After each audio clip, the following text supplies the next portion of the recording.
Okay, so I already started this video, and then I remembered I was going to be pretty stationary cutting potatoes while I talked.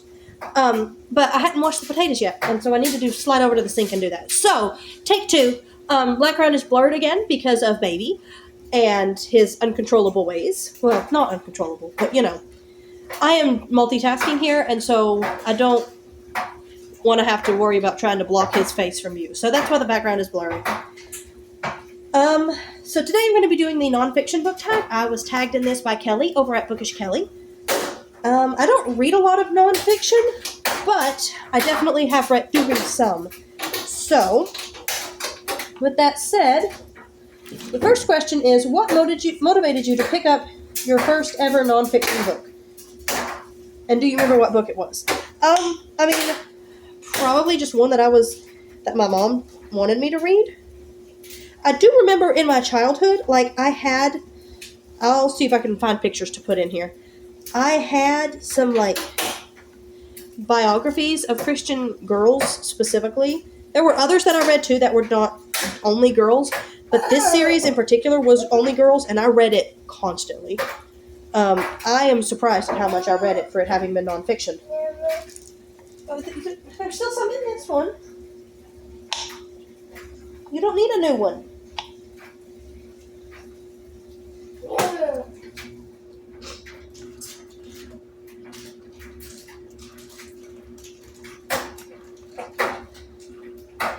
Good job. So yeah. I don't remember what my first ever one was. I remember one of the earliest ones of these that I read was the one about John Bunyan's daughter. So maybe that one, I guess. At least it was one of my first. Let's see. How do you choose your next nonfiction read? Honestly, basically there's been 3 different reasons that I've read nonfiction recently. 1, readathon prompt. 2, I bought a book by one of my favorite authors that was nonfiction, and I read it. Or 3, one of my favorite, I read Allie Stuckey's books. So, she's one of my favorite podcast hosts, and she came out with a book, and I got it in at the library, so of course I read it. But yeah, I don't always have a nonfiction going or anything. So, other than the Bible. So yeah, I don't really have a good answer for this. How do you take notes / annotate? I don't. Unless there is something that is really meaningful to me in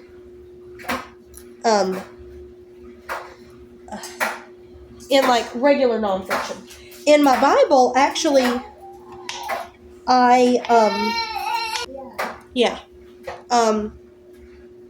okay, so, in, normal nonfiction, I don't take notes at all, I don't annotate, but, in my Bible, I do, if preacher says something in a sermon or whatever that is meaningful to the passage, I might write it in. Or, the other way is that I mark my Bible. I will try to insert pictures of this.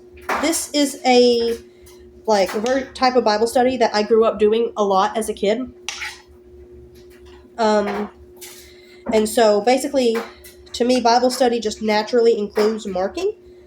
And so I just mean sort of drawing these little pictures over the words. And that way when you're going back through and answering questions about the passage, when you have what does this passage say about God? Oh, well, you have drawn a certain picture over God every time, so you just look for that picture, and that helps you find it. I find it really helpful in my Bible study. All right, next question is, has there been a nonfiction that has challenged your beliefs or assumptions? I don't know. I don't really remember any specifically that challenged anything. I may have read something in school that tried to challenge me, but I didn't, I didn't change my mind based on that. I don't really think there's been much of anything that I can remember, at least. Next is, how do you feel about intersection? I wrote this by hand, and so my handwriting is horrendous. Intersection of storytelling, and factual content. What is it you want? You want your water? Yeah. Here you go. Here's your Wawa. I really appreciate that. One of my favorite nonfiction books that I actually read, like, willingly, at least that I have, is the series written, or it's not really a series, but it's a bunch of different nonfictions written in a similar style to each other, written by Brian Kilmeade, who is one of the morning guys on Fox and Friends, or the guys on the Fox and Friends morning show. At least he used to be. I assume he still is. I haven't watched Fox in ages. But his books I found really fun because they were written more like fiction books, but they told true history. So I really like it when nonfiction tells you through telling it like a story. Obviously, you have to understand that these are not necessarily how things actually happened. Do you need more? Yeah. Okay. I've got to pour him some water. Be right back. Okay. Let me see here. What is a topic you wish more authors would explore? I mean, my favorites are, I like history especially. I don't really, if I'm going to read nonfiction, it's going to be either like Christian nonfiction written by an author that I already know of and like, or it's going to be history, probably. So, yeah, I don't really know of anything in particular.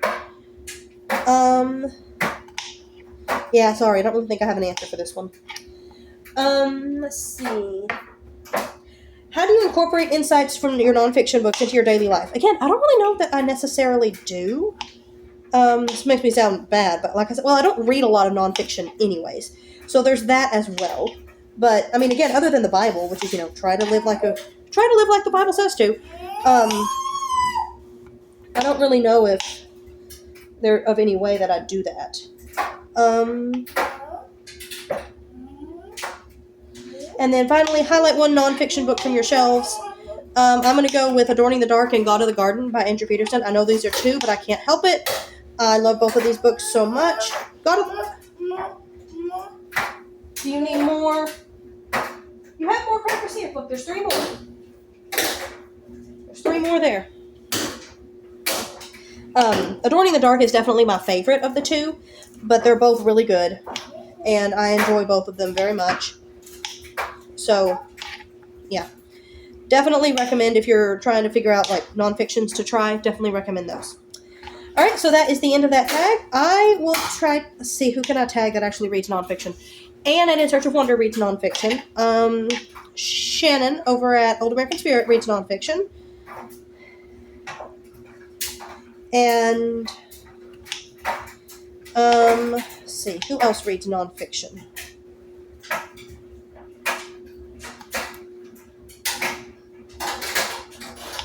We'll go with Cheryl over at Candlewick Library. I know she reads some nonfiction as well. Sorry if any of you have already been tagged, and of course don't feel any pressure to do this.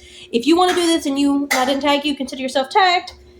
And in the comments, why don't you let me know what your favorite nonfiction read, either of all time or lately at least, has been. Let's see. Please like and subscribe, and I'll see y'all next time. Bye.